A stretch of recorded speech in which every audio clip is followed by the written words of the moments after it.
Let's prove this unsurprising but handy result. We're going to want to use this fact occasionally.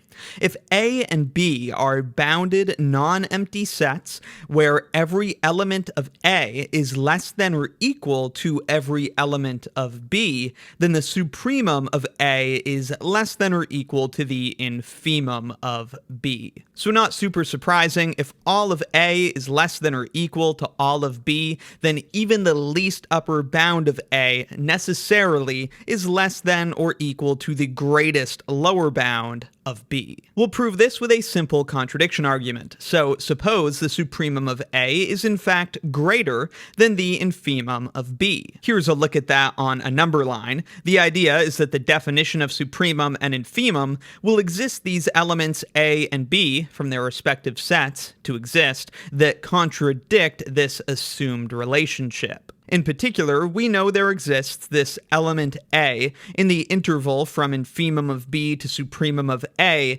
intersected with A. We know that A has to have some element in this interval, which may in fact be the supremum of A, but it has to have some element in this interval, otherwise the supremum, which is by definition the least upper bound, wouldn't be the supremum. Make sure you understand how that follows. If the set A didn't have any element in this interval, then its supremum could be made at least as small as the infimum of B. But of course, we know the supremum of A is greater than the infimum of B. If there's no elements of A in here, there's no reason the supremum needs to be that big. So we know that, in fact, there is an element of A in this interval. Again, it might be the supremum, that's fine. By similar logic, we know there exists an element B in the interval from infimum B to that element A intersected with the set B. We're of course using A as the right endpoint of this interval because we want to show there exists an element of B that's less than some element of A. That's going to give us our contradiction. And similar to the previous argument, we know that the set B has to have some element in this interval,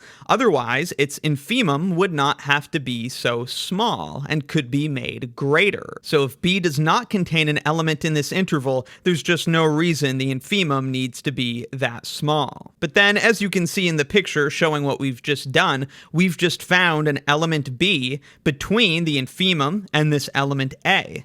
A belongs to the set A, B belongs to the set B, so we in fact have two elements that contradict this assumption that all elements of A are less than or equal to all elements of B. With the contradiction, we've established that this is impossible. The supremum of A cannot be greater than the infimum of B. And so indeed, if A and B are bounded non-empty sets where every element of A is less than or equal to every element of B, then indeed the supremum of A is also less than or equal to the infimum of B. Let me know in the comments if you have any questions, and be sure to check out my real analysis course and real analysis exercises playlists in the description for more.